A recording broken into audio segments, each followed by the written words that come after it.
because of you fools. We've been dancing with the devil way too long. I know it's fun, but get ready to pay your dues. Oh God, come back home. This crazy world is filled with liars and abusers. We need you now before we're too far gone. I hope one day they finally see the truth. God, we need you now.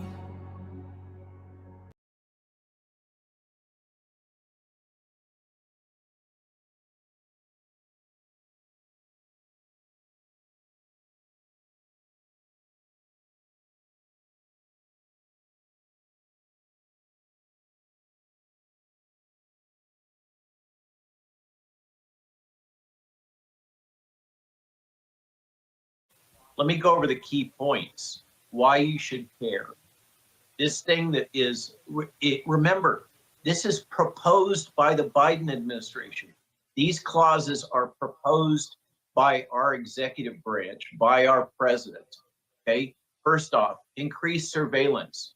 Under Article 5, the WHO will develop early warning criteria that will allow it to establish a risk assessment for a member state, which means it can use the type of modeling, simulation, and predictions that exaggerated the risk from COVID-19 over 2 years ago.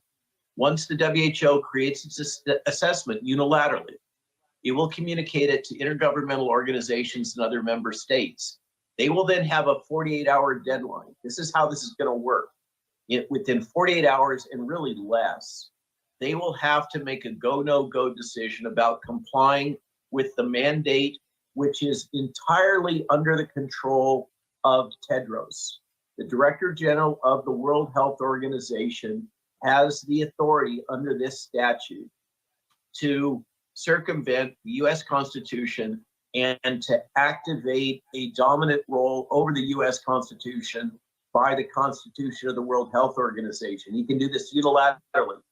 Remember, the two major donors to the World Health Organization currently are the CCP, Communist China, and Bill and Melinda Gates Foundation, Bill Gates. Bill Gates is placing $250 million into the WHO. Those two control the WHO, full stop.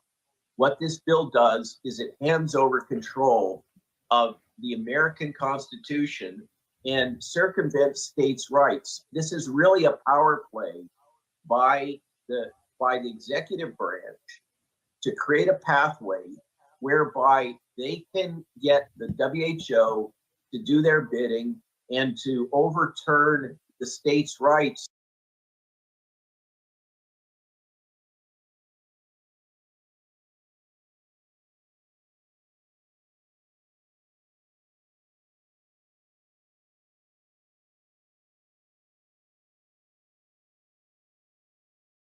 Which, remember, this is super important. The Constitution restricts the federal government to only those powers and roles that are mentioned. Control of medical care is absolutely not within the federal government's purview under the Constitution. It vests with the states. Under this proposed change, which I believe is driven by the World Economic Forum, as well as the CCP, and through its agents such as Bill Gates, this is a play to circumvent not only the US Constitution, but to circumvent the ability of states to control medical care within their domains. This cuts right to the new ruling that we hope is going to come out from Scalia and others concerning states' rights, which is being couched under the logic of Roe versus Wade, but it's really far, far broader than just Roe versus Wade. That ruling resets the proper relationship between the federal government and states. That's really what's behind this ruling.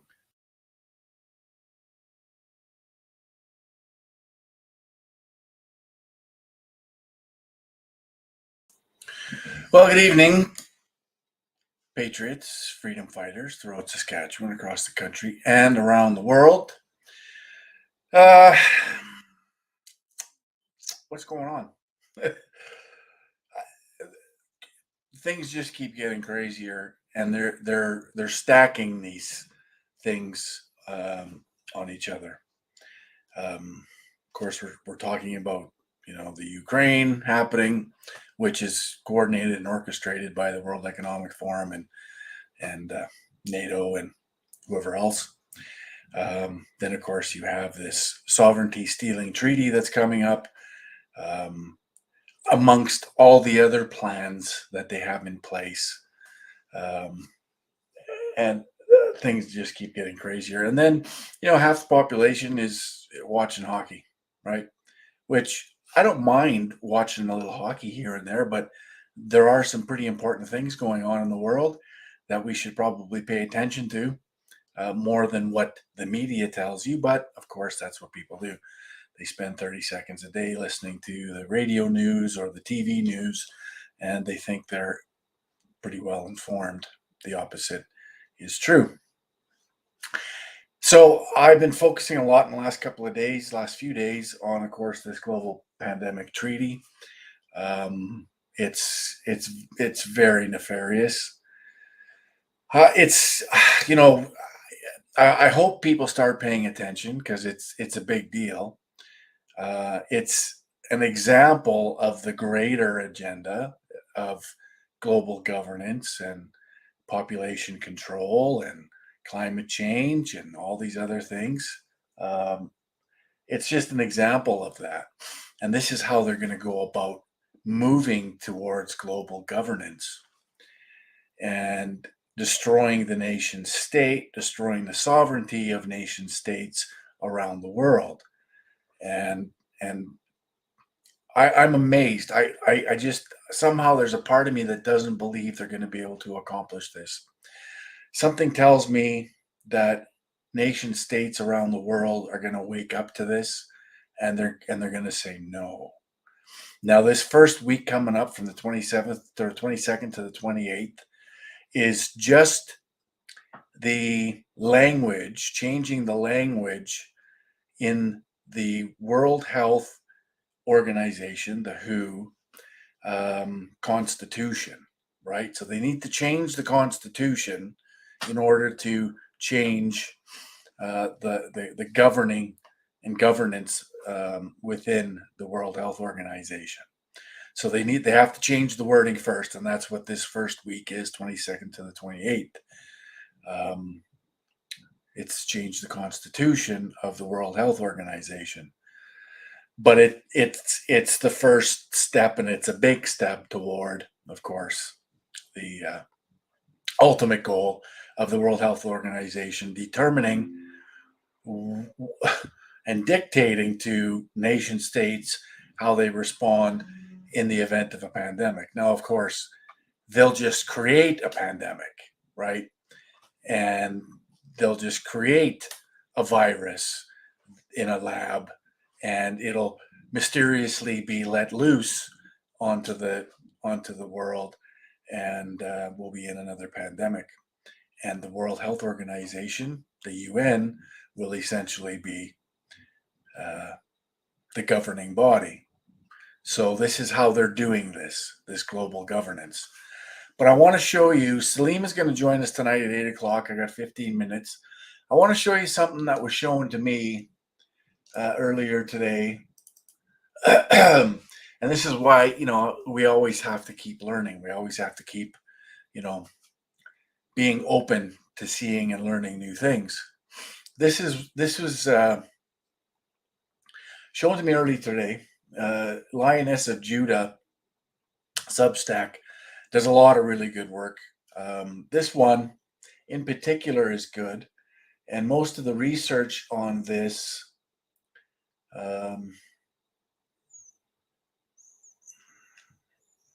was done by Canuck Law. I'm sure a lot of you are familiar with who Canuck Law is. She does a lot of really good research. And she's done a really good job in this one. So I just want to go through a few things here so we kind of get a grasp. This idea of Canada losing its sovereignty in terms of health is nothing new, as you'll see Canuck Law has found and researched. And again, Dr. Robert Malone, as he was talking about in the intro, our Constitution is also very clear that the provinces have jurisdiction over our health care. And it seems the federal government is breaking that Constitution. No kidding. Nothing new. In order to be able to cede our sovereignty, cede our authority, our autonomy to this unelected foreign entity. And I don't know, the definition of treaty seems pretty simple. This would be, I think, a perfect example of what treason is. That's only my interpretation. I'm not a lawyer, but I do understand words and I do understand acts, and I'm pretty sure that what's happening is treasonous.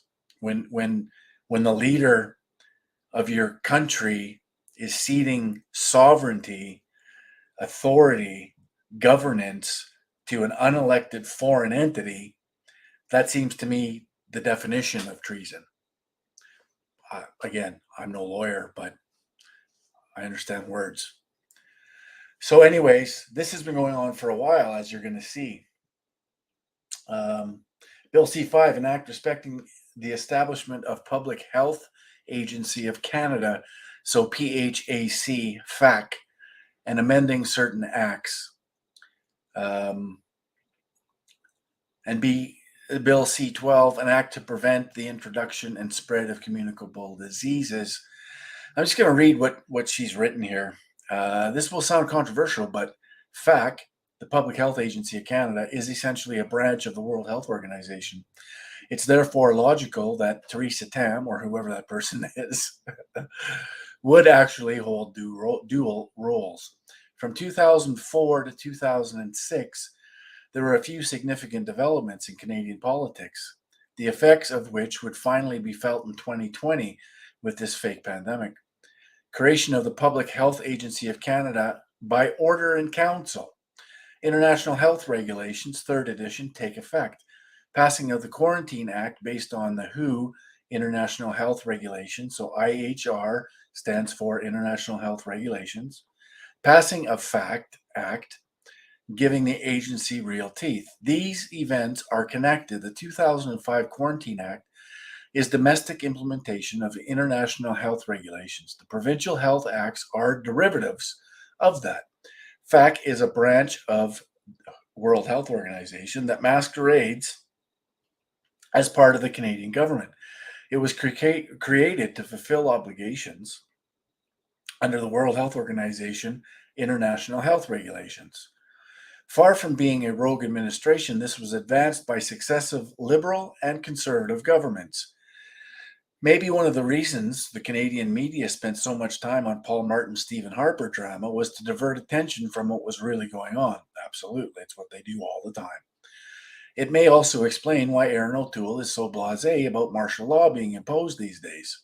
So the timeline, I'm not gonna go through this whole timeline. I just don't have time today.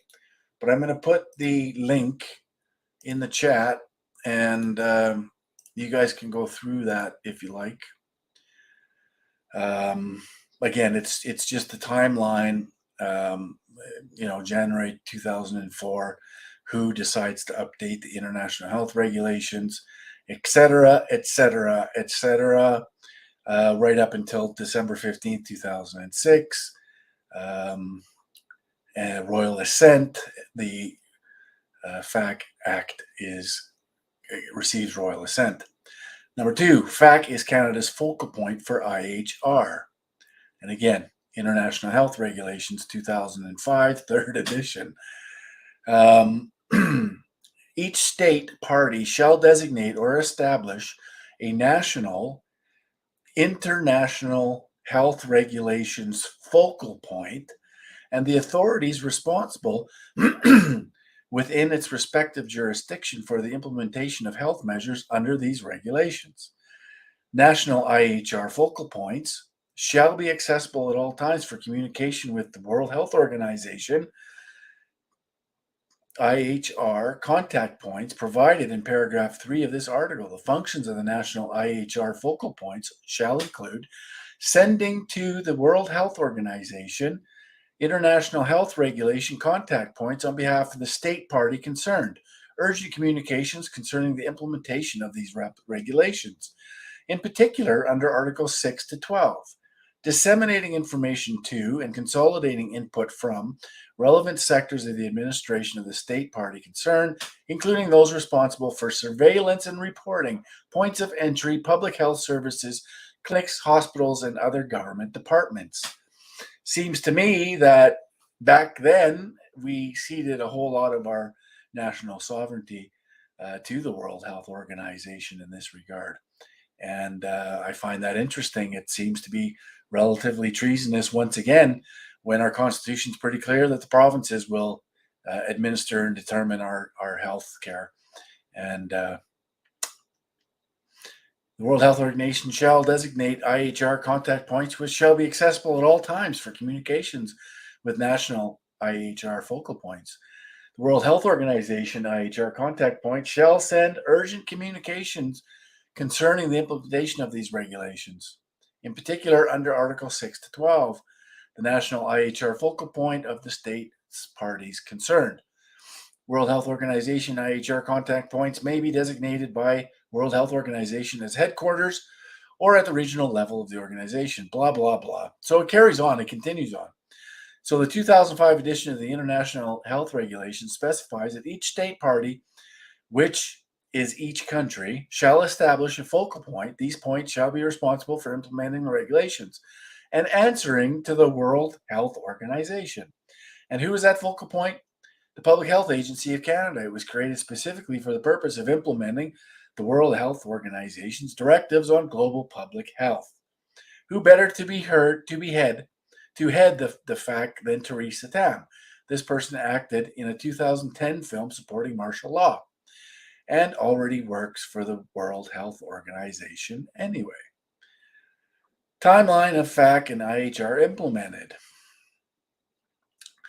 January 19th to the 23rd, 2004, the 113th session of the Executive Board of the World Health Organization, it was decided that the international health regulations were to receive an updated edition. Page 41 starts to address the proposed changes to the IHR and states that it is widely supported by member states. This seems to be no concern with just how much sovereignty is given up. In fact, discussions for the changes to make to the IHR continued throughout 2004 into 2005. That's when things started to happen in Canada. Although this was not discussed publicly. Of course, it never is. None of this stuff is ever discussed publicly. They never hold town halls. They never report to the people they are sworn to serve. It's all done behind the curtain. It's all done in smoky boardrooms. Series of orders and councils in 2004 were signed to retroactively include the Public Health Agency of Canada into existing legislation. FAC was also a recent creation that had not yet received any sort of legislative legitimacy. That would later change. This is not some conspiracy theory. In fact, FAC itself writes, was created in 2004 in response to growing concerns about the capacity of Canada's public health system to anticipate and respond effectively to public health threats. This is posted on its own website. It's under section titled, Why Was the Agency Created? FAC creation was part of the larger federal strategy. Part of that Pillar 3 promoted the idea of the Pan-Canadian Public Health Network. Pan-Canadian seems to be euphemism for global. On October 8th, 2004, 2 weeks later, Bill C-12 was introduced into the House of Commons. This was the Quarantine Act and was to be based on the World Health Organization's regulations. By the end of October, it had passed second reading and was before HISA committee. So here we are in Canada. We're being dictated to, we're being issued IHRs to then convert into Canadian law and to convert into from a bill to an act, making it law in Canada. So we've been under this dictatorship of the World Health Organization for quite some time. As a point. I'm not going to go through all of this stuff. From the November 4th, 2004 parliamentary hearings, Bill C-12, the 2005 Quarantine Act, was written to accommodate anticipated changes into the international health regulations, as it spelled out compliance is mandatory. It also becomes clear that the newly created Public Health Agency of Canada, PHAC, will be responsible for carrying out actions in accordance with the Quarantine Act. Keep in mind, in 2004, PHAC had been created by an order in council. There was no legislative basis for it yet. Bill C-5, Public Health Agency of Canada, PHAC. So it just goes through the bill. PHAC was created for the purpose of promoting public health. It serves as a required focal point for Canada to fulfill its obligations under the international health regulations and the Quarantine Act. Having Theresa Tam as both the Public Health Officer of Canada working for the World Health Organization actually makes sense. PHAC effectively acts as a branch of the World Health Organization. PHAC exists to serve a UN function.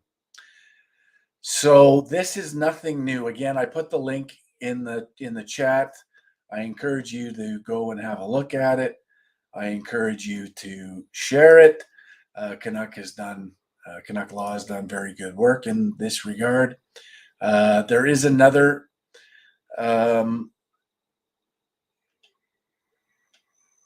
site, another link that I encourage you to look at as well. I'm going to put that in the chat relative to the same thing. Basically, what I'm getting at in all of this is that your elected officials, both conservative and liberal, for many years has ceded our sovereignty, our national sovereignty, especially in regards to our healthcare system, to the World Health Organization. And this documentation and research that was done by Canuck Law is a further example of that. So the idea that our nation and our government would cede our sovereignty to an unelected foreign entity is by no stretch of the imagination possible and likely. So it's up to us again. And I really think that the mechanism to oppose this is through the provinces. And so we have to get to our provincial premiers and to our provincial ruling parties and force them to take a position on this, a position of obviously autonomy and independence and sovereignty, rather than allowing our federal government to commit treason and hand over that power and authority to an unelected foreign entity. It's up to us. We have to do this. Force your provincial governments to do that. At least, raise awareness. At least get the message out there and share it as much as you can, so people at least understand that it's happening. Because, if we don't, and absolutely, the WHO is run by the CCP and Bill Gates, as Dr. Malone mentioned in the opening. Two of the two biggest funders of the World Health Organization. I'm sure Canada is in there too. We just have, unfortunately, a smaller population that doesn't have as much money disposable until they print more to give to the World Health Organization. But we are giving lots. Canada has committed $3 million to the World Economic Forum and $1.6 billion to the UN, which of course, they can designate and send to the World Health Organization. So, yeah. But the two largest funders of that organization is, of course, the CCP, the Communist Chinese, and Bill Gates. So if you want your healthcare determined by a communist entity as well as a fascist dictator, Bill Gates, hey, keep voting Liberal Conservative. Anyways, I wanted to start the night off with that because I wanted to get it out there.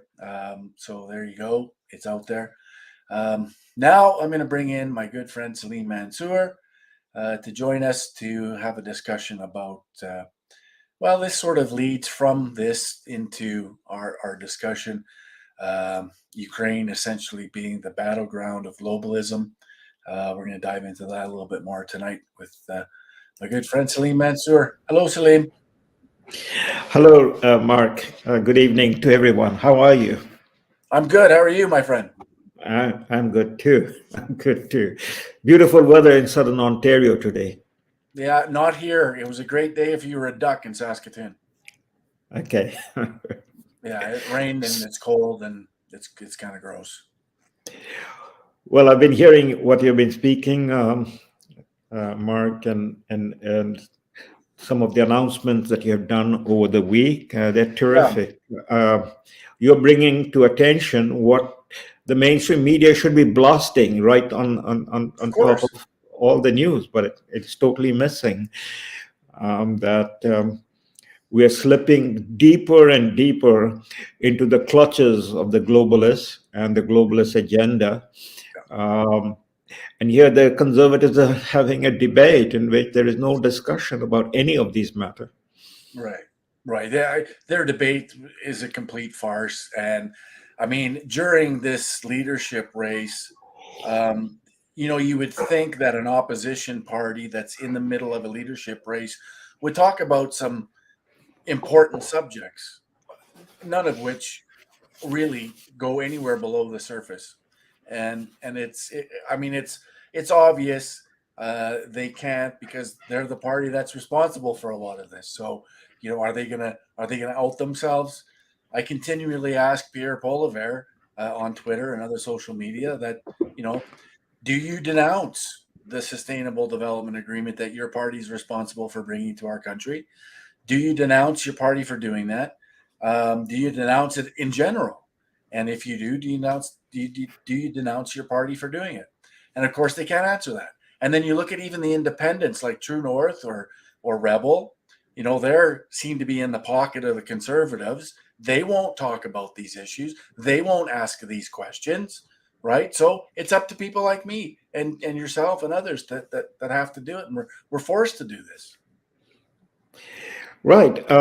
So when will our people, Canadian, or at least enough of them, wake up to realize that these are controlled opposition? These are not opposition party.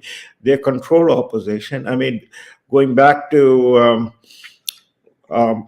the 2018 leadership of the Conservative Party, in which Maxime Bernier was denied his legitimate win by backroom boys fixing the leadership election.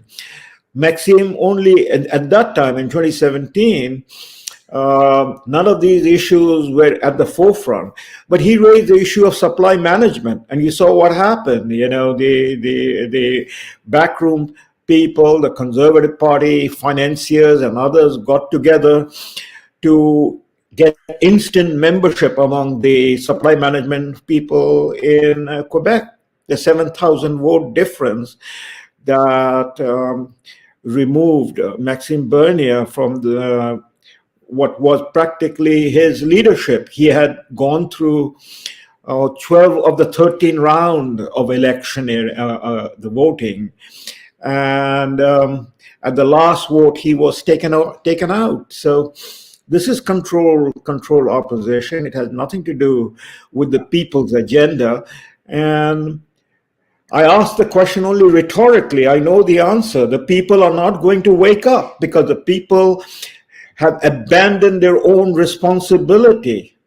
If the people are going to drink themselves to oblivion, that is, I'm talking about those who are into whatever form of addiction, alcohol or drugs. Now cannabis is legitimate. And if they're going to drink themselves, smoke themselves into oblivion, then there's no one else to complain. I mean, we're talking about taking responsibility. Freedom doesn't come without responsibility. Right. So my rhetorical question, will the Canadian people waken? sadly to say, that the vast majority are not going to awaken. And we are going to be in this situation. The few of us talking about it, the few of us are awoken. I'm sure the people who are joining us are awoken. But the rest of the country, it is a very sad situation in which we find ourselves, that is the Western civilization finds ourselves in today. 100%. And that's, and again, all we can do is try to reach them and try to, create content that informs people of what's going on. But it's the old saying, you lead a horse to water, but you can't make him drink. Yeah, exactly. So those are simply the opening remark. It is simply a statement coming out of my heart, just as it comes out of your heart, in the sense of we are pushing, but we know that the mainstream media is totally controlled. It is, I keep telling my friends over here in conversation that Goebbels, the ghost of Goebbels, is proud that the Ministry of Propaganda that he installed in the Third Reich is alive and well in the West. It is alive and well in America. It is alive and well in Canada. It is alive and well in Britain. The BBC, the CBC, the entire, soup kitchen alphabets of the American media, ABC, NBC, and so on and so forth, including the Fox News. These are all the children of Goebbels. This is Ministry of Propaganda. It has nothing to do with facts and figures and trying to educate the people in terms of what are the issues, what are the backstory. And we have a completely dumbed down school system, a completely dumbed down higher education. People do not have any memory beyond what is fed to them on a 24/7 news cycle. And so we are carrying on, we are doing it. And as you said, in your opening remark, as you brought me in, we need to discuss Ukraine. The only reason but the most important reason, it being only it is the most important reason, is the war in Ukraine, this Russia-Ukraine war, is not an accident. No. It is not something that just happened and began on February the 24th, when the special military operation was launched by Putin in the Donbass region. There is a long period of gestation. The fuse goes back to the Cold War, the end of the Cold War, just as the Second World War did not begin in Europe on September 1st, 1939, when Hitler's armies crossed into Polish territory. Right. September 1st, 1939 had a long gestation period, and it goes back to, as these are all on record, to the end of World War I and the Treaty of Versailles. And people had pointed out at that time, I'm not talking about today, at that time, people like John Maynard Keynes in his famous book, Economic Consequences of the Peace, pointed out that what the leaders had done in 1919 at the Treaty of Versailles, they had laid basically the foundation for a Second World War. And that's exactly what happened. And he was not alone. There was a whole lot of people that had pointed out, So we are in a state of a military operation, a war. The only question is that we are faced with right now is what happens if this gets escalated into the level of a nuclear confrontation? What happens then? Everybody had been warned. Everybody knows about it. That is, anybody, maybe Justin Trudeau doesn't, because Justin Trudeau is what he is, a moron. But anybody, serious leader knows about it, that with the crisis 60 years ago, with the Cuban Missile Crisis, it was very clear. And the precedent was set that America and the Soviet Union at that time, Soviet Union, would respect each other's red line, that they would not cross it. Right. And how to engage and how to de-escalate you know. And instead of that, we are 60 years later, the American deep state, the CIA, the military industrial complex, NATO, which is all part of that deep state structure that President Eisenhower had warned about, and President Kennedy gave his life to try to dismantle it. I don't think most people know about it. And I don't think, most people not knowing about it don't give a hoot. As I keep seeing people running around in my city with the Ukraine flag flying. So we have become a culture, Yeah. we have become a culture of virtue signaling, Yes. Yes. Not of substance. It's all virtue signaling. 24/7. Nobody's asking serious questions. None of my colleagues in the university are asking serious questions. Media is not talking about it. And so the virtue signaling is, we are the good guys. I mean, Justin Trudeau goes to Kiev. He's distributing money. He's going to stand for the freedom of Ukraine, while the people in Canada who's standing for the freedom of Canadians are called terrorists. Right. And so he's going to stand and he's going to pour money into Ukraine, which is what he's doing, which is what Biden is doing, which is what Boris Johnson is doing, and so on. And when Canadians stand up to defend their rights, to express what they believe is their fundamental right to express, to organize, to speak about, whether it's vaccine mandate, whether it is about our freedom, the Canadians are called terrorists. This is what has come down to. And we are having a Conservative Party debate going on where they are skirting all the issues because those issues are not going to be talked about. And it is about who can win the next election. The only thing that Jean Charest has on the table is that he has the experience of winning elections. So he should be elected the leader, And Pierre Poilievre, of course, he is going to solve the economic problems of Canada, he's going to bring the budget back and so on and so forth, without at all addressing the fundamental issues, which is what you have been talking about, the UN agenda, climate change, sustainable development, global migration, that has wrecked and ruined Canadian economy, just as Biden has wrecked and ruined American economy. And it's all been done on purpose. Yeah. This is by design. Yes, it's all orchestrated. It's all coordinated. They knew the consequences of what would happen and what would, by creating the Ukraine war. They knew exactly what the consequences would create, and they're using that conflict to achieve their goals, and that's the destruction of Western civilization, the destruction of the nation state, and a move to global governance. I mean, it's also obvious because they've told us this is what they're doing. 1,000%. I mean, let's now, having talked about it, let us strip it into its various dimension. Let's take the case of the climate change issue, which is the keystone issue, or has been the keystone issue. Net zero emission by the year 2030, and build back better and green economy, in Ontario, there's an election taking place, and my neighborhood is, I live in a neighborhood which is basically one and where most of the residents, it is very close to the university and very close to the London Health Science Center. So there are a lot of medical people, nurses, school teachers, university professors. This is the neighborhood where I am living.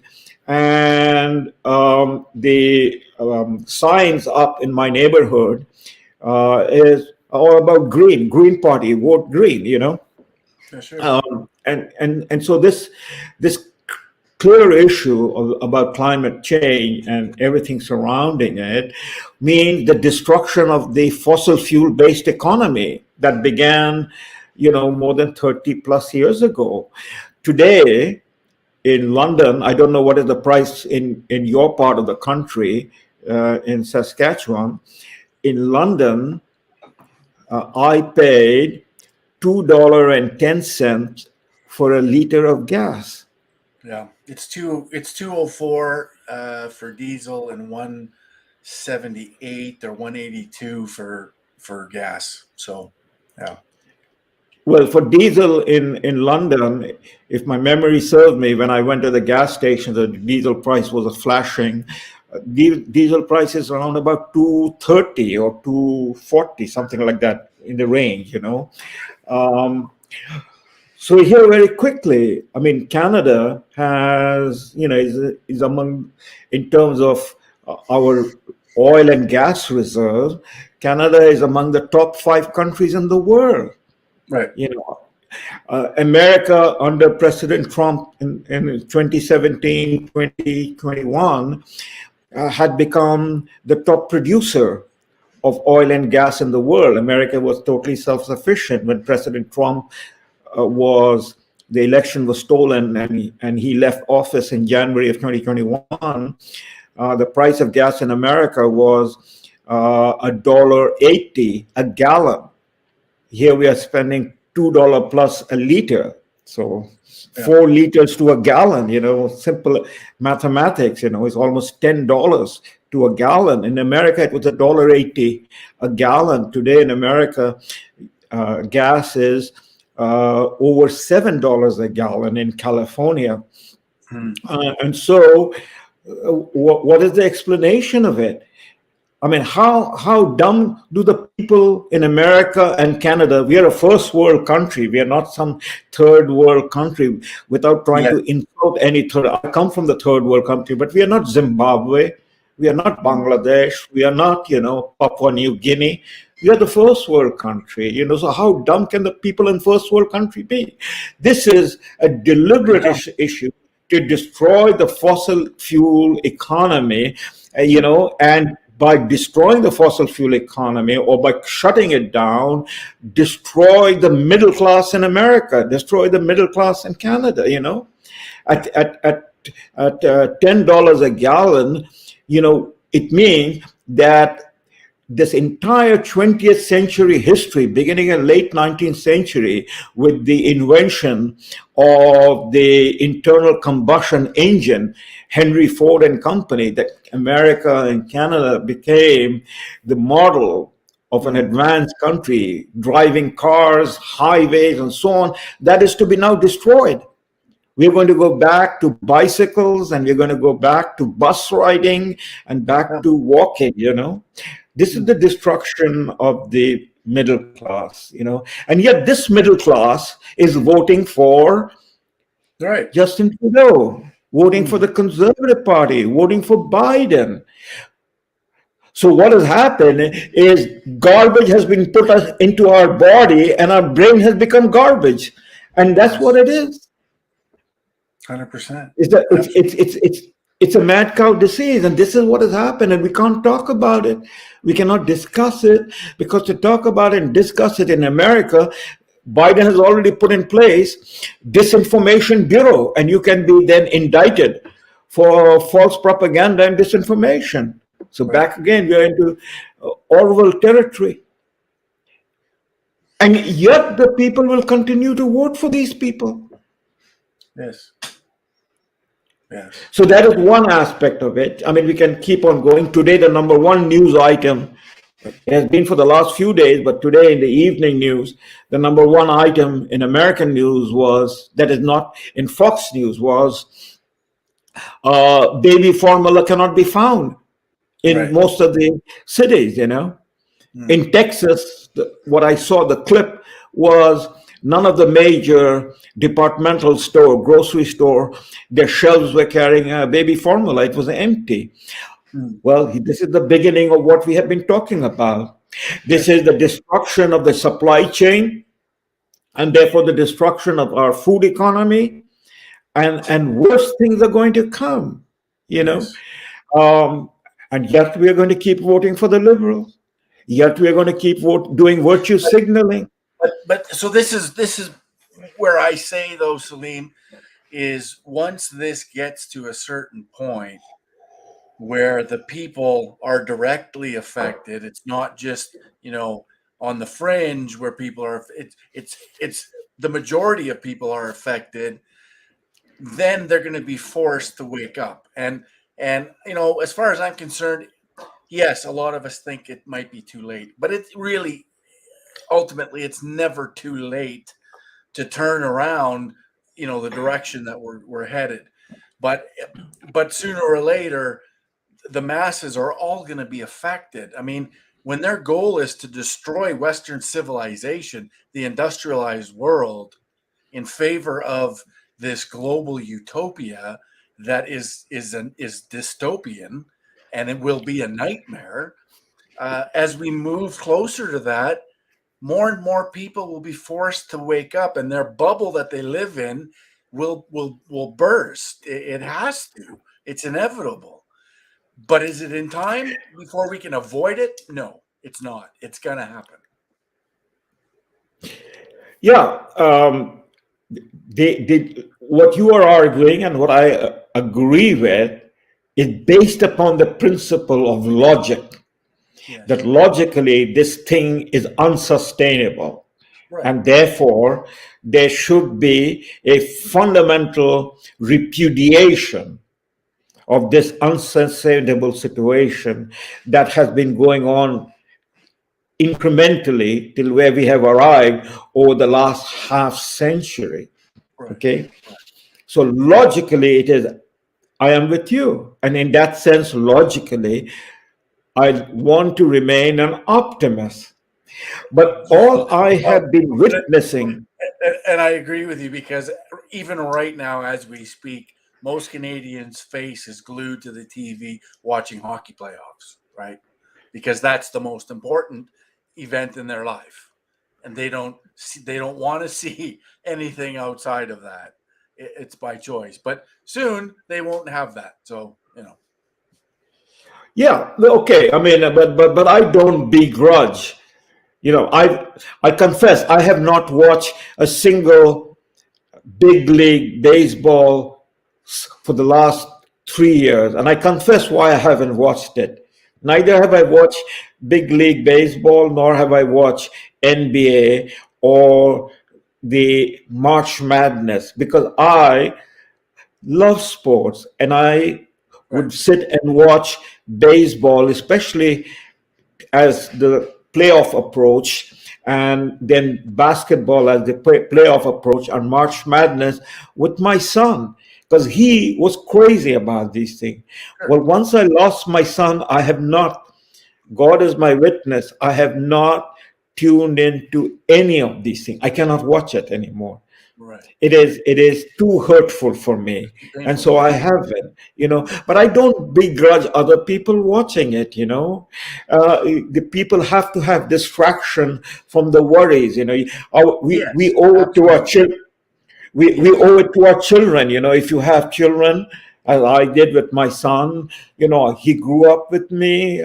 I was his dad. I used to take him to watch Blue Jays in Toronto. We would go to the fifth deck and have our hot dog, and we would spend 3 hours together watching. That was the father-son relationship, and we cannot begrudge anybody. I mean, we should encourage that, because that's cleaning up the head, that's bringing the family together.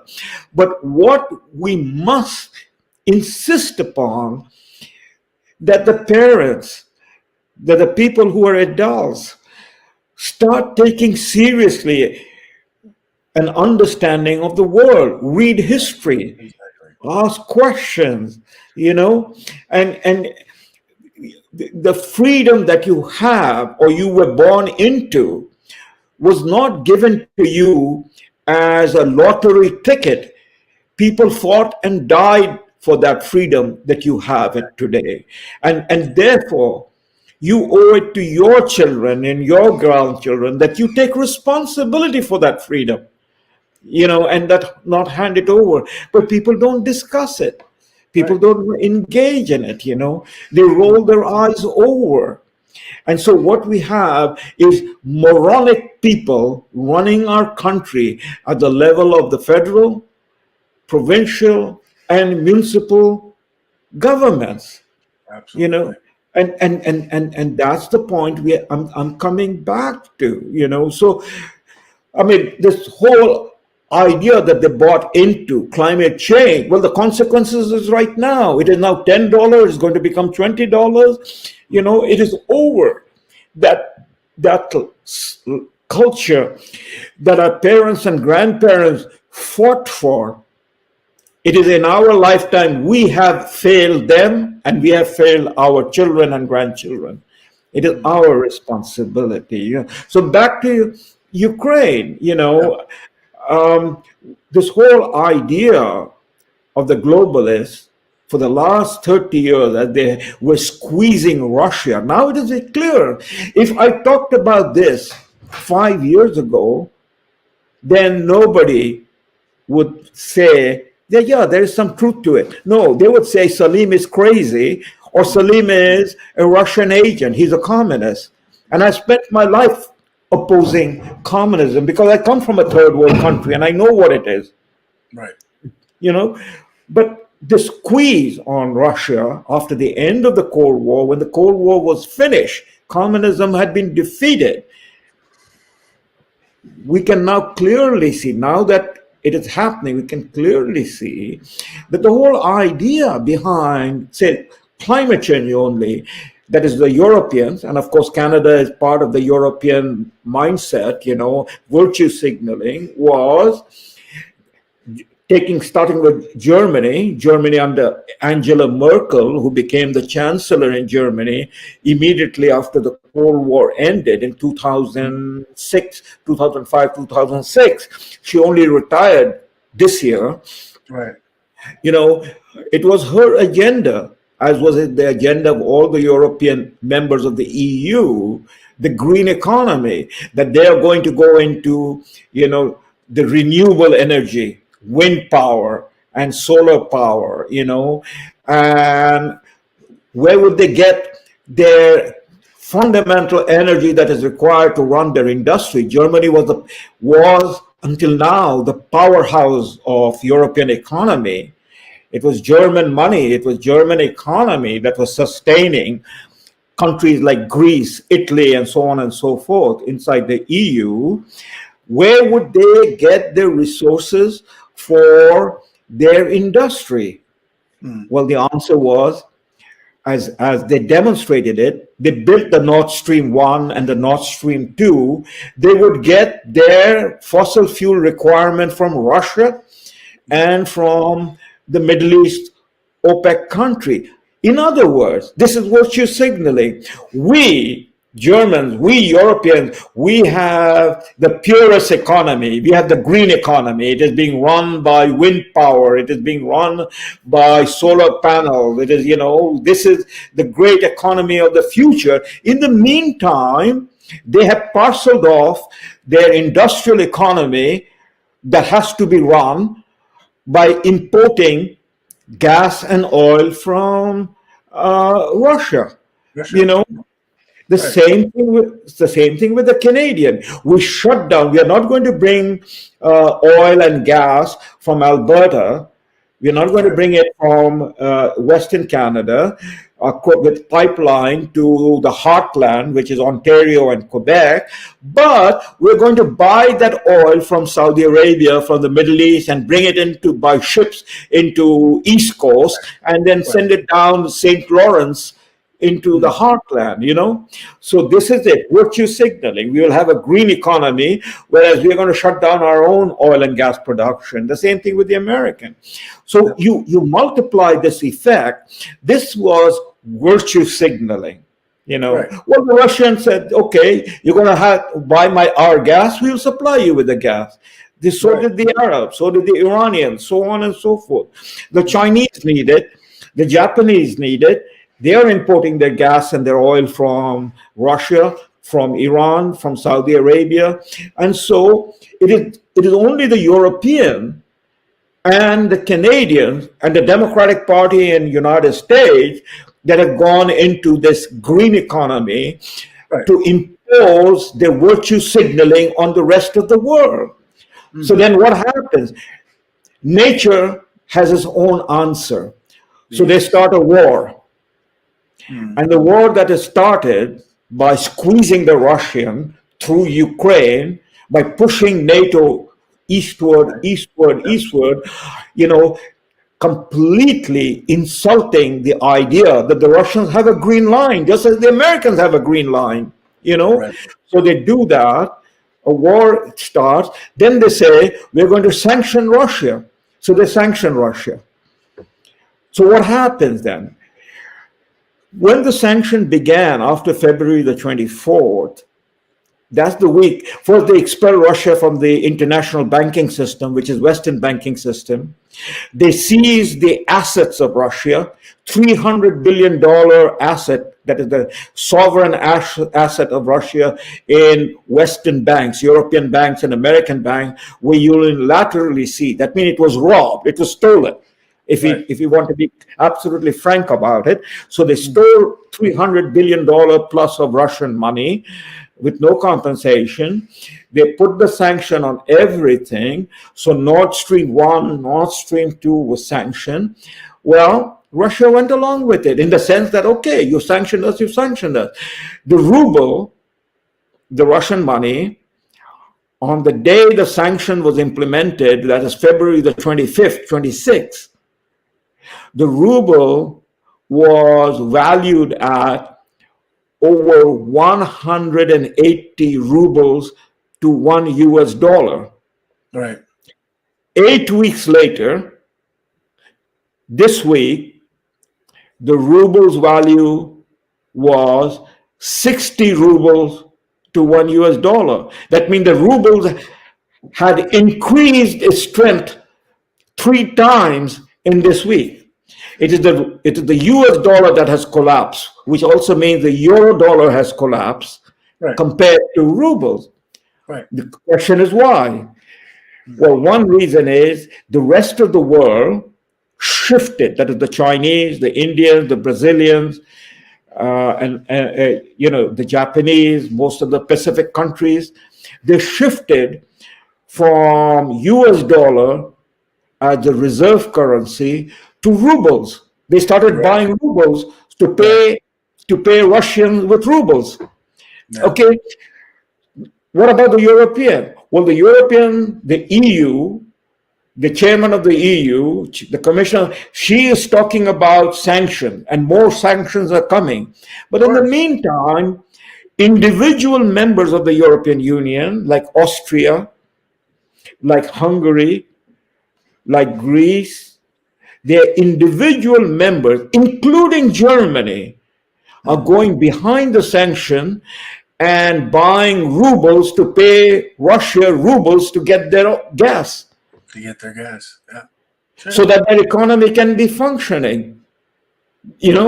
So it has backfired. The only country which will not make an admission about that backfiring is Canada and Biden. Right.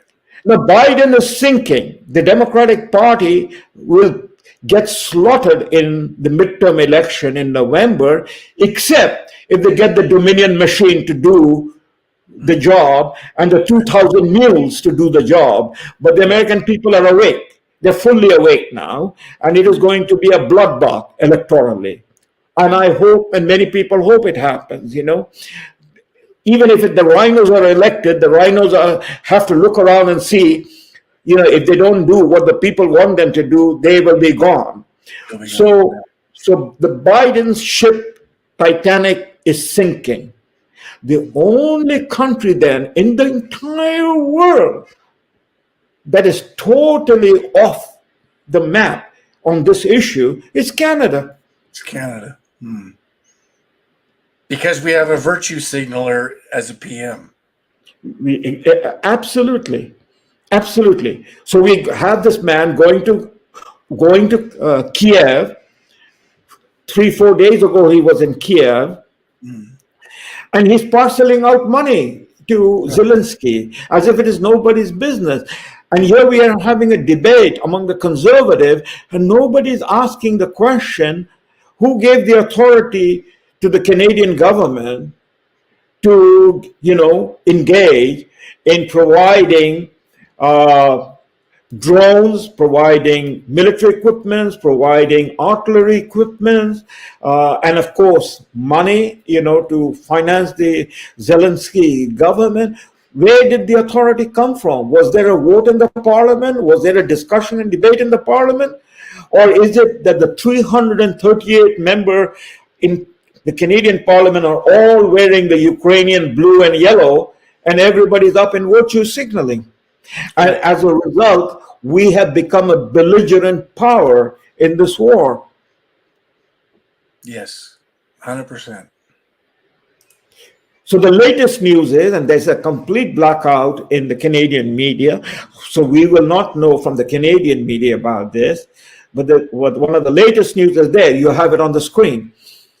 A Canadian general is now being held prisoner by Russian forces who was captured in Mariupol.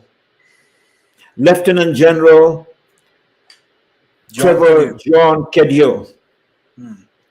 And there is not a word in the Canadian media about it.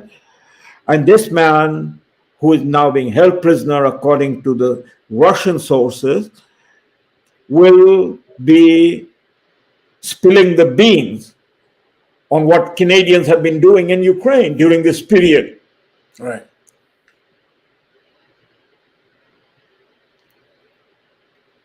So there's no accountability anywhere. The arrest, I'm just going to read a little bit of this, Salim. Yeah, go ahead. The arrest of the Canadian General Trevor John Kedio on May 1st by Russian troops while trying to escape from the Azov stall in Mariupol can serve as a piece of evidence that official evidence of the collective West has unleashed a war against Russia in the Ukraine. 7 months ago, he was considered a prime candidate for the position of the Canadian Army commander and has already become famous for a sex scandal among his fellow officers. Oh boy, I don't need to read anymore. But yeah, and so here we go. It's just, could we be more embarrassed or embarrassing as a nation?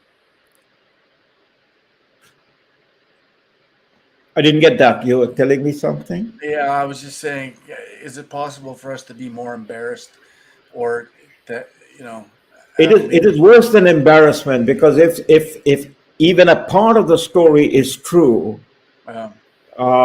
this man was involved in a biolab in Azovstal, Mariupol. The question is, what are the Canadians doing with biolab in Ukraine? Right. We now know that more than 30 biolabs have been exposed by the Russians as they have moved into Donbass region, and they have been capturing these biolabs. So this is one more that they have captured with a Canadian general over there. The answer is simple. America, that is the Obama-Biden administration, all of this began in the Obama-Biden administration when the Congress passed the law that in America there can be no research or manufacturing, production in any form or shape be done on gain of function research with, viruses. This law was passed by the Congress. So consequently, Anthony Fauci and his people in the NIH started circulating the money outside of America, that is, outsourcing the biolab function from mainland America to Ukraine and China and Canada, because after all, we still don't know the full story behind the biolab in Winnipeg and the two Chinese who were escorted out of that lab by the RCMP. Right. So here you have, in the case of Ukraine, Metabiota, that's the name of the company that is in that report. Yep. That you flashed on the screen. Metabiota is, again, an outsourcing agency created by Anthony Fauci's group, just as Eco Health Alliance with Peter Daszak was created, so that Peter Daszak and Eco Health Alliance was the agency through which NIH was outsourcing and funding Wuhan Institute of Virology in Wuhan, from where the pandemic or the plandemic started in 2020 or 2019.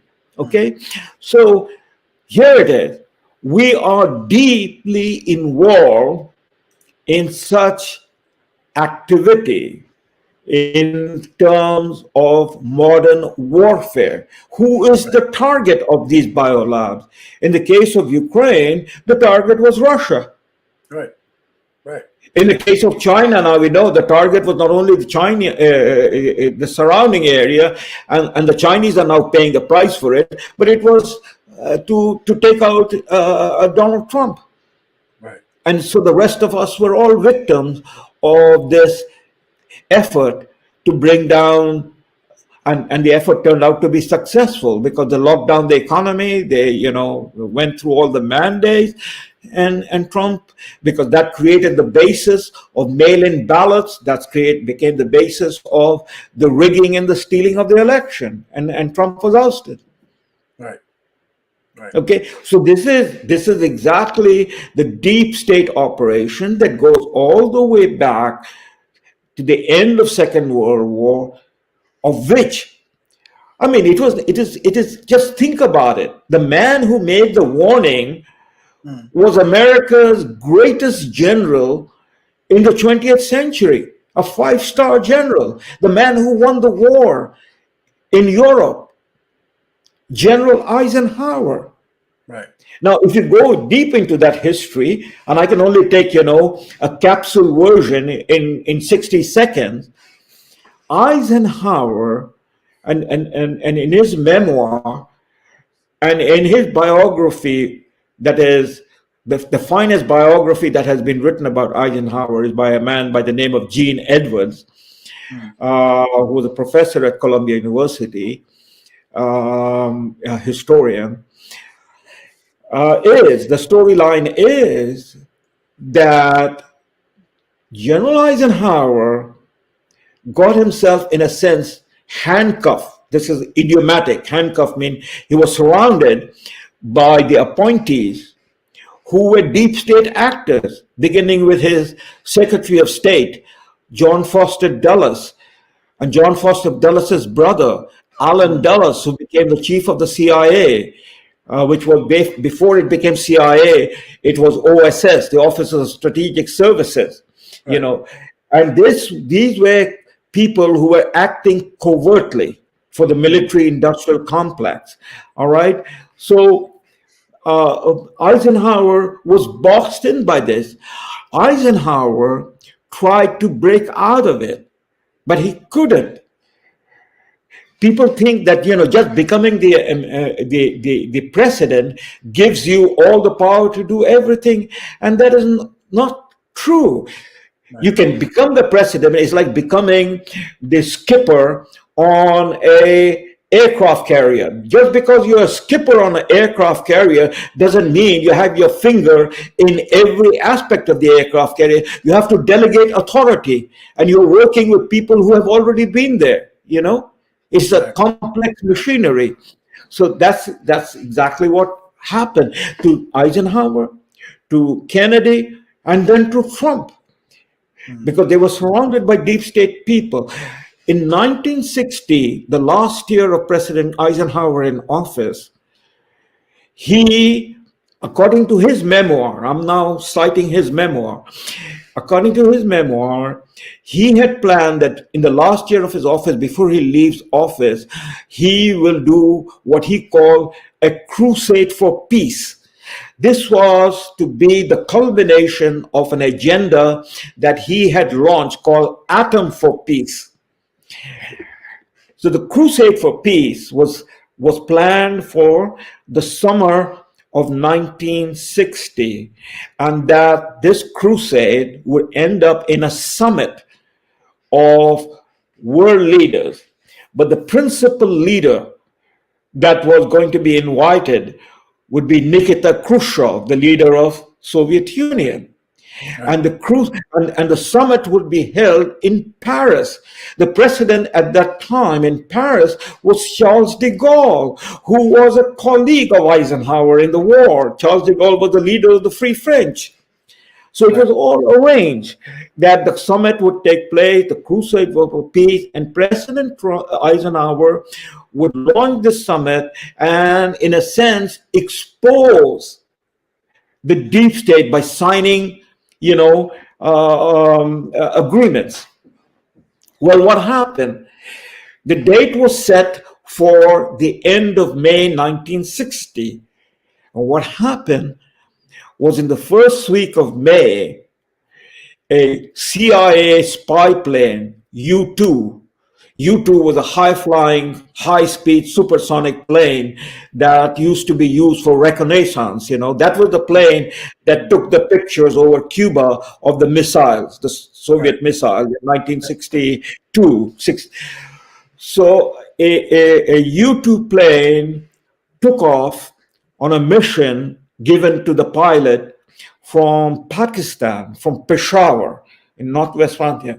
So Pakistan was one of the bases for U-2, and the plane would fly across Soviet Union over the strategic places, taking pictures, and land in Norway, in the military base in Norway. Well, what happened was that this U-2 plane on the flight with Gary Powers was a pilot, landed or crash landed or were shot down in Soviet territory. President Eisenhower in his memoir says that the plane was not shot down. The plane developed machine problem. It started losing altitude, height, and the pilot, that's Gary Powers, crash landed it in the Russian heartland. But it was not only that he crash landed, the Soviet Union retrieved from the plane and from his parachute and from his baggage all the documents identifying him as a CIA pilot.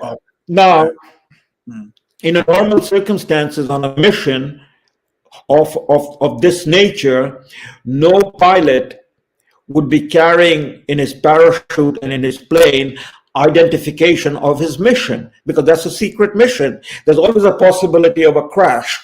So he wouldn't be carrying it. So how did it all happen?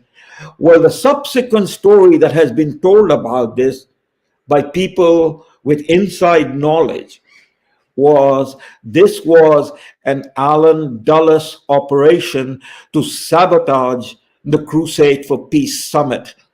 And that's exactly what happened. The summit was sabotaged and canceled. So President Eisenhower's program was laid waste. And what he did then ultimately, that just 2 days before stepping down on January the 17th, 1961, in his farewell address, he laid out the whole speech in which he talked about the military-industrial complex and warned the American people to be, careful about it and to take notice about it. President Kennedy came into office. He had won the election. He then tried to, again, without getting into the detail, tried to end the CIA operation, not only in Cuba, but also in Vietnam, by bringing it down. The Cuban Bay of Pigs operation was a CIA operation, a covert operation that President Kennedy inherited from the Eisenhower administration. Neither of the president had okayed it. It was a covert operation that is Allen Dulles had planned, and deliberately it was crashed so that, according to the Americans who have written about this, people who were in the Kennedy administration who have written about it, the most famous books about this is written by Colonel Prouty, who was in the White House, and by David Talbot, who has written the biography of Allen Dulles, that this was deliberately done, that is, the failure of the Bay of Pig operation, so that once the story breaks out in the media, then the covert operation would force President Kennedy to take military action against Castro. But President Kennedy refused. And instead of taking military action against Cuba, he ordered the de-escalation of both the covert operation in Cuba, and he launched the policy to bring back American soldiers from Vietnam and end any participation with the South Vietnamese government. Right. And guess what? He signed the National Security Memorandum to do that in October of 1963. 5 weeks later, he was dead. Yes.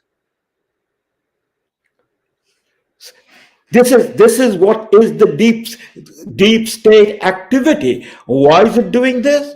Very simple. Without again getting into fine detail, war is the biggest profit-making operation. Right? And war and making war is a way to establish the greatest control over the population. Wartime tyranny. Okay. Absolutely.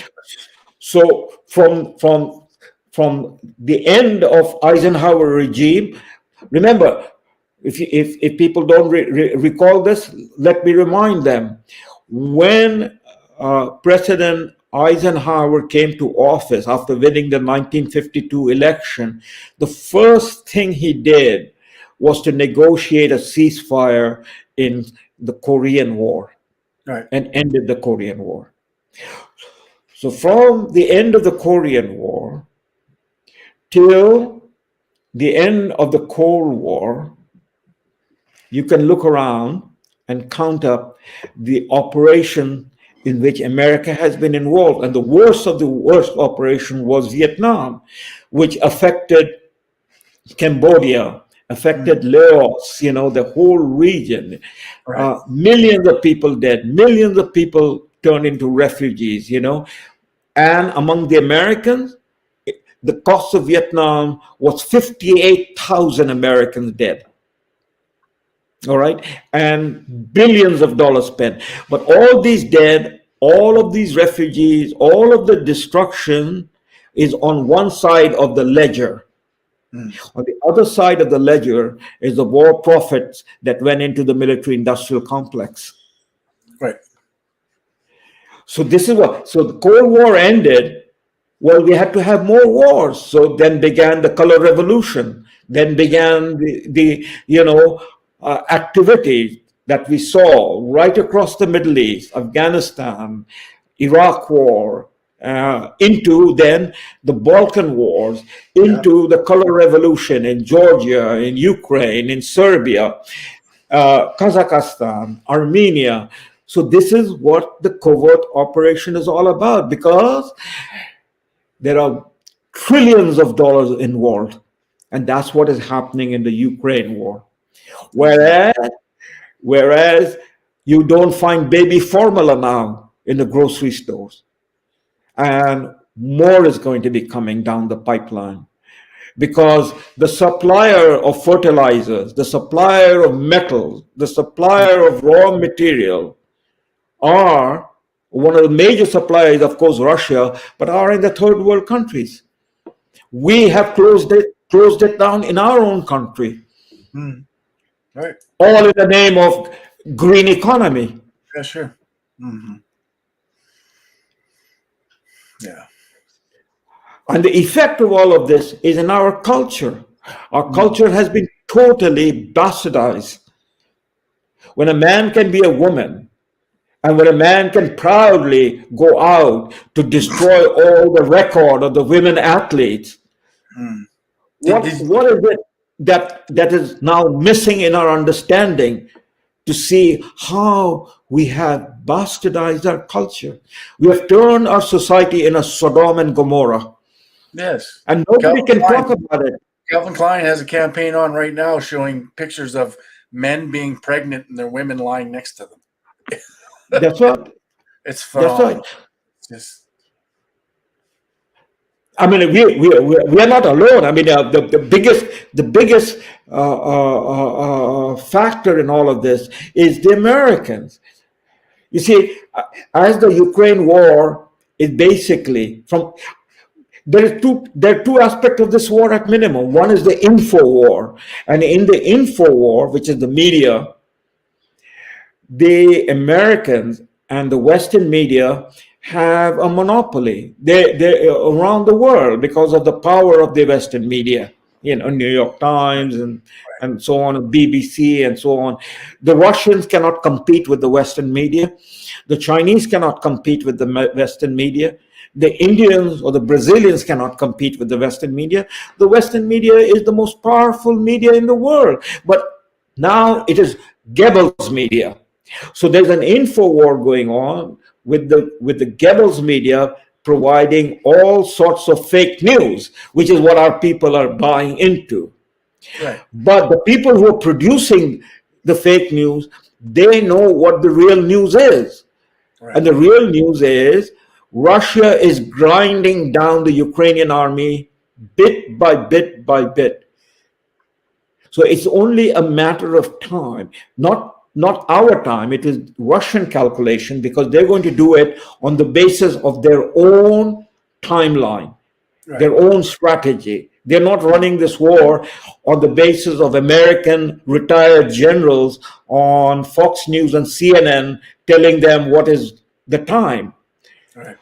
But the fact of the matter is that the Russian army, as Colonel Douglas MacGregor, retired military officer, has repeatedly pointed out, and by the way, Fox News has now deplatformed him. He's not appearing anymore because his analysis goes against the narrative of the mainstream media.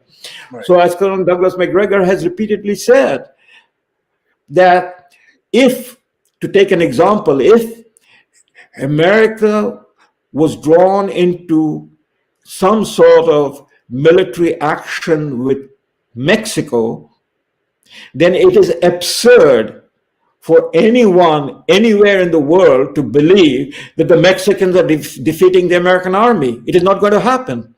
Right. Similarly, it is absurd to believe that the Ukrainians are going to defeat the Russian army. Right. It is not going to happen.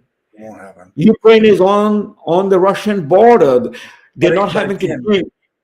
But again, this is where I get pissed off at people. I get upset because, of course, they attack me because I talk about the truth behind all of this and the agenda behind all of it and how the Ukrainian people are being used. Again, they knew all of this. They knew the consequences to all of this. They don't care about the Ukrainian people, and everyone's driving around flying Ukrainian flags. They have no idea how their own government in the Ukraine is using the Ukrainian people to get this, to do this, to have these consequences. It's sick. Well, absolutely. I mean, the entire responsibility on the question of the Ukrainian people, the entire responsibility is on the shoulder of Zelensky. Yes. He can end the war today, or he could have ended the war yesterday by accepting the terms that is still on the table. Right. Right. But it is the Western powers, that is the NATO, that is the United States, and of course Canada is not party to it, is pushing Zelensky and the Ukrainians to fight till the last Ukrainian is standing. 100%. But this is what has happened. This is exactly what was happening in Vietnam. Right. This is what's happening in Afghanistan. Trillions of dollars were involved in it. So the people, the generals and others, they gave the military industrial complex the business. The business was to make Afghanistan into a Jeffersonian democracy. That is not going to happen. If Afghanistan becomes a Jeffersonian democracy, it will happen because of the Afghan people making that choice. Right. Right. Over time. So Yes. this whole operation is an orchestrated operation at the end of the day for the globalist agenda. The Yes. Americans, that is American empire, which is what it has become, the neocon empire. We need to come back and talk about who the neocons are in a subsequent discussion, because this is a neocon agenda as much as anything. They are the drivers. Uh, this war the Americans are waging, the platform and ideology of this war has been enunciated by Klaus Schwab and the World Economic Forum in terms of the Great Reset. This is globalism in operation. Putin is resisting and fighting globalism in Ukraine to defend the national sovereignty of Russia. And the interest of the Russian people. By the way, what has now happened, yes, he's fighting for the interests of the Russian people. But what has happened, he is now fighting in defending national sovereignty of all people who are concerned about national sovereignty. Ironically, then, he's also fighting for the national sovereignty of the Canadian people, because the defeat of Ukraine is the defeat of globalism. Yes. And that will set back globalism, hopefully. And a defeat of globalism in Ukraine, which will happen militarily, the question is politics of it. A defeat of globalism in Ukraine is going to help the American patriots make America great again, to take the revenge upon the Democratic Party and what they're doing. And make America great again is about national sovereignty, America first. And hopefully that will rub off upon enough Canadians that we can also have our Canada first agenda. Just as the Indians had the India first agenda, Brazilians had the Brazilian first agenda, all around the world. Now, does it mean, including the Chinese, by the way, does it mean that those of us who are Canada first, you and I, we want in Canada the same policy as the Chinese have in China? Obviously not. That is Chinese sovereignty. They have to deal with their own problems. Yes. Exactly. The issue about national sovereignty, the people of that sovereign country are responsible for their politics, for their economics, for their own well-being. How that is done is for us to decide for ourselves. Globalism means, again, imperialism top down, where none of us will have any say in the matter. As you have been talking about with the WHO, they can, at a drop of a hat, declare a pandemic, and we are in a pandemic tyranny, a health tyranny. Absolutely, 100%. And they'll coordinate that one again. They've shown us how they do it. I mean, the recipe book was written by Klaus Schwab, the World Economic Forum, COVID-19 and the Great Reset. I mean, none of it should be a surprise to anybody when it happens again, and it will. Yeah, I mean, when in 2020, February, it was January or February, late January, early February, when the World Economic Forum, the World Health Organization came down with its mandate that began this whole cycle on COVID-19. Trump not only opposed it, Trump defunded American contribution to World Health Organization, if you can recall. Yeah. Okay. Now, Biden administration has signed on to the May 22nd policy that is coming down the pipe. So where Trump defunded WHO, Biden and the Democrats have signed on to it. Of course, there is not a peep in Canada from any of the parties. It's actually the American submission to the World Health Assembly. It's actually, yes, language is coming from America for that, precisely, for that change. Yeah, and that exactly goes to the argument that this is stripping the sovereignty of nation states. Yeah, absolutely, it is.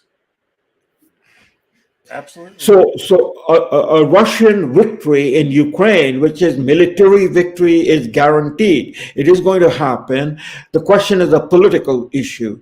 Well, in Canada, in America, there is going to be repercussions, okay? Because in the midterm election, as one can predict so far, there's going to be a wipeout of the Democratic Party. But in Canada, we don't have any voice to pick up. And the only voice there is that of Maxime Bernier, but he doesn't have any platform. What he's saying, nobody's hearing it. I mean, he's the only leader of a party that has called out against the Ukraine war. He said that, we should be taking the lead in trying to find a solution, a peaceful solution. Nobody will talk to him. Nobody in the mainstream will talk to him. Yeah, there's no discussion. No. He's totally missing. Yeah, it's we should expand a little bit on that next time too, maybe, and touch on that too. But Salim, we're at an hour and a half. You know what? Yeah. Another great show of connecting a lot of dots for people, and hopefully, after time. I mean, tonight, because I'm back on my regular Facebook platforms, we got 130 people watching right now across a number of different platforms. Numbers will be, in the thousands by the time it's over. So we're going to start reaching some more people again, and YouTube is growing again. So it's, we just got to keep doing what we're doing, and hopefully it bleeds into more and more new listeners and people that gotta hear this, because it's the only place you're going to hear it. Well, we have to be true to our own conscience, and that's what we're trying to do. I mean, I and you and those of us who are joining us, that is asking the question and trying to provide a perspective and a context of those questions by reference to history, and hopefully other people can do the similar investigation and raise the level of their own understanding, deepen that understanding, talk with their friends, talk with their family, and that's how all we can hope for, that the change will gather its own momentum. Yes. So thank you so much for having me on this evening, and it's great to talk with you. Keep an eye on it, whether the Canadian media is going to report about Lieutenant General Trevor John Caddo, so that we are not surprised when he starts spilling the bean in Russia and Russia starts reporting about it, Of course, the majority of the people will be surprised, but you and I and people who are paying attention to us are not surprised with what sort of stories that he, under interrogation by the Russian, will tell them, and that will implicate a whole lot of other people in this dirty war that is going on in Ukraine. Absolutely, 100%. All right, my friend, I'll be in touch. I'll give you a call sometime next week, and we'll discuss what we're going to talk about next Friday. Yes, thank you, sir. Thank you. Good night. God bless you. By the way, I should mention too. Did I tell you I've now uploaded? I'm uploading our streams to Apple Podcasts, Podbean, and Spotify. Just so you know, I'll send you the links. Okay, please do that. Okay. Yeah. Thank you, sir. Okay. Good night. All right, my friend. Have a good night. Okay. Good night. Bye-bye. Bye for now. All right. Another great night with Salim. The man is just, again, a national treasure. And you guys are really lucky that you keep coming back and getting that type of information and education from a brilliant mind for nothing. It's just too bad that more people don't. People just don't know what they don't know, right? They don't know that they need to listen to this type of stuff, but we'll get there. Yeah, you betcha, Risa. All right. That's it. That's a wrap. And we'll see you next time. I'm heading to Edmonton tomorrow. I got to take my kid, and he's going to buy a car out in Edmonton. So I got to give him a ride out there tomorrow. So probably nothing tomorrow. Maybe Sunday night we'll come back and do something. I'm sure some shit would have hit the fan by that point between now and then. There's a slow roll in Saskatoon tomorrow, apparently. What time at the Flying J, Grant?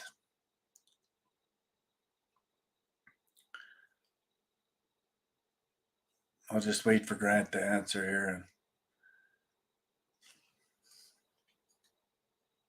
10 a.m. at the Flying J, slow roll tomorrow, slow roll convoy in Saskatoon. So if you're in town looking for something to do with your Canadian flag, that would be the thing to do.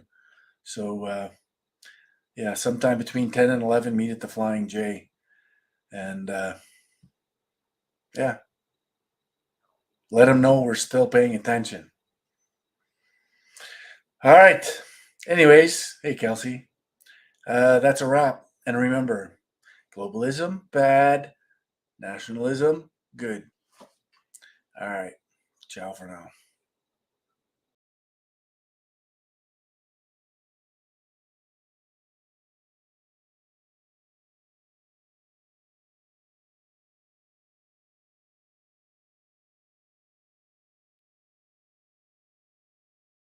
One day, one day, one day, I hope you see the truth. This puppet show stays on because of you fools. We've been dancing with the devil way too long. I know it's fun, but get ready to pay your dues. Oh God, come back home. This crazy world is filled with liars and abusers. We need you now before we're too far gone. I hope one day they finally see the truth. God, we need you now.